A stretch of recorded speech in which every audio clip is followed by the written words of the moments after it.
Hello all, this is Suyash signing in. I hope that you all are doing very well, and you can follow me on Unacademy learning app where you can find my other courses as well. So please do not forget to download that app. Also, this lesson is on some very interesting words. We'll be talking about their meanings. We'll be talking about how to use them in sentences, their antonyms and synonyms at the same time. So please do not forget to rate, review and share this lesson. And also please do not forget to subscribe to Unacademy YouTube channel. And this is my profile, and here's the link where you all can follow me for my other courses. Also, you can find the same link in the description of this video. Also, please do not forget to shoot all your questions, any doubt, any query, any problem which you are facing while speaking English. You can just shoot that directly in the comment box below. All your questions will be answered for sure. So in this lecture also we'll be talking about the same words, meanings, usage, synonyms and antonyms. So here we have one interesting word, and that is enlighten. Let's start off with the word enlighten. So when I'm saying enlighten, that actually means that it's not actually related to light. I'm not talking about something which is actually related to light or some CFL or all that thing. It's like to give somebody information so that they understand something better. When I'm saying enlighten, that means you are actually giving information to somebody so that they understand something better. Basically, you are making an effort to make others understand in a better way. By what? By giving them more information about something. By giving them some information about something. Okay. Like for example, she did not enlighten him about her background. She did not enlighten him about her background. That means she did not tell her or tell him, or she did not give information to him about her background. That actually means this. Okay. Now if I talk about the synonyms for the same, then the first synonym is illumine. Okay. So when I'm saying illumine, it also means to light up, to brighten. Okay. It means to light up something, to to just brighten up something, or to enlighten, spiritually or intellectually, to enlighten something. That means, that is what illumine means. Okay. The next is elucidate. Okay, so when I'm talking about elucidate, it also means to make something clear, okay, or to explain something. So whenever I'm just explaining something or making something more clear, so basically I'm elucidating it. Okay, what I'm doing, I'm elucidating it. Okay, so if I talk about antonyms for the word enlighten, then I have the first one as delude. Okay, so delude actually means when someone believe something that is not true. Okay, when someone believes something that is not true. Okay, so here I am doing what? I am giving somebody information so that they understand something better. Okay, and here I am doing what? Here in delude, I am misleading people. I am doing what? I am deceiving people, or I am misleading people. I am making them believe about something that is not true. That means I am making some effort to make him believe or make them believe in something which is not true. Okay, so this is just exactly opposite to enlighten. So basically I am doing what? I am just misleading them. Okay, the next is ignorance. Now obviously here enlighten means that you are actually taking people seriously and you are giving them information so that they can understand something better. Okay, on the other hand, you are ignoring things. Okay, you are not telling them more about something. You are not making any effort so that they can understand things better. So basically you are ignoring. Okay, so one antonym could be ignorance. Okay, so next is foe. Now what does it means? Foe, it means an enemy. So whenever I'm talking about someone or something or some group which are enemy to each other, so I can just use this word foe. Like for example, the two countries have united against their common foe. That means the two countries have united against their common enemy. Okay, that means that the two countries are actually having one common enemy and they have got united against their common enemy. Okay, like against their common foe.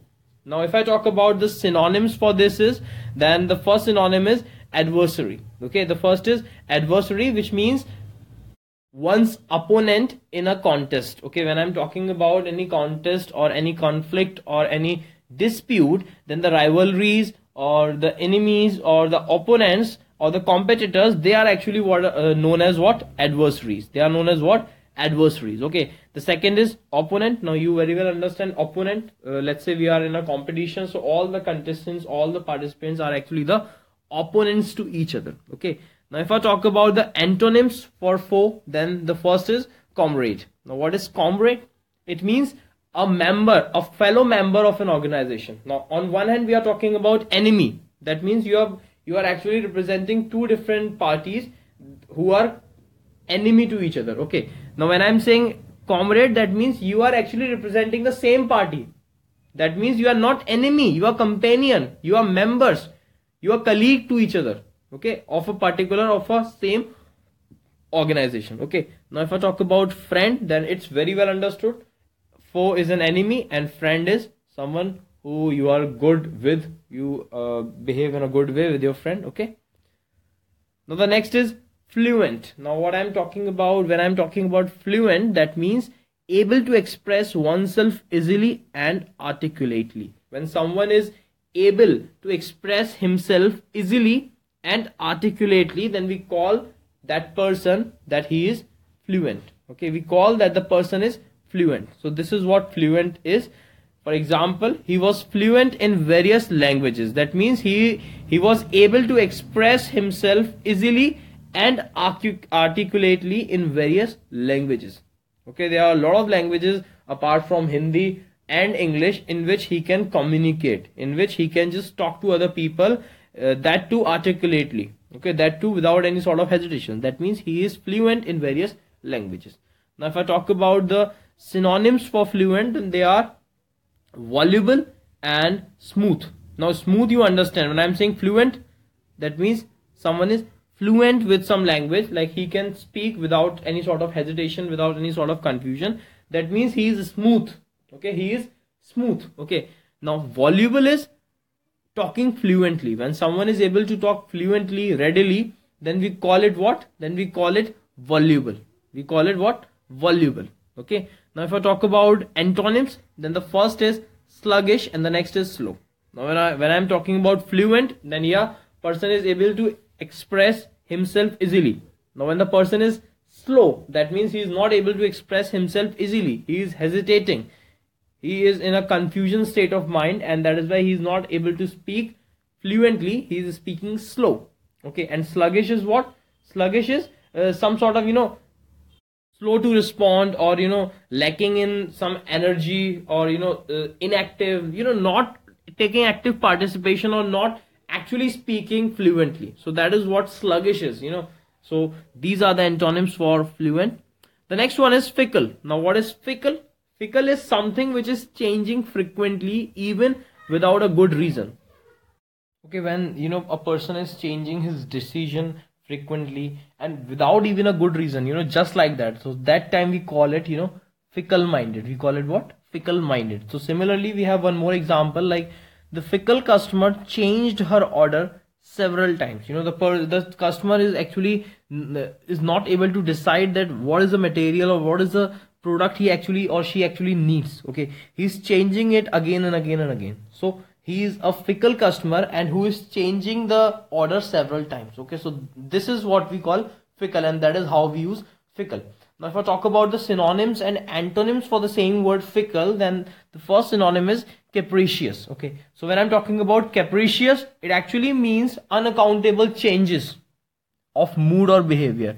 When a person is having unaccountable changes, there is no reason for a change, but yeah, he is having a change in his mood or in his behavior, then we actually call that person capricious. Okay, we call that quality to be capricious. Then we have unsteady. Now before just talking about unsteady, let's talk about steady.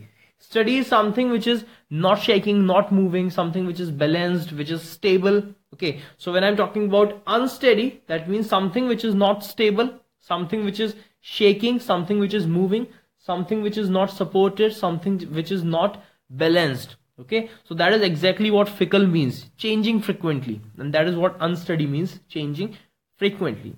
Then we have antonyms, and the first antonym which we have is resolute. Okay, it's resolute. So what is resolute?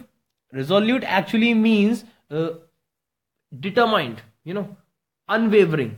There is no change, there is no scope to change, or there is no tendency to change. The person is determined, resolved, he's decided what he's supposed to do. There is no confusion state there is no chance of having any confusion state. Okay, then we have invariable. Now we all know about variable, we all have studied maths, variable and constants. So variable is something which is not fixed, which keeps on changing, and invariable is something which is fixed, which doesn't change with time. Okay, that means invariable, which is fixed. Okay, so that's all for this lecture. We'll be talking about some more words in the next lecture. Thank you very much. This is Suyash signing off.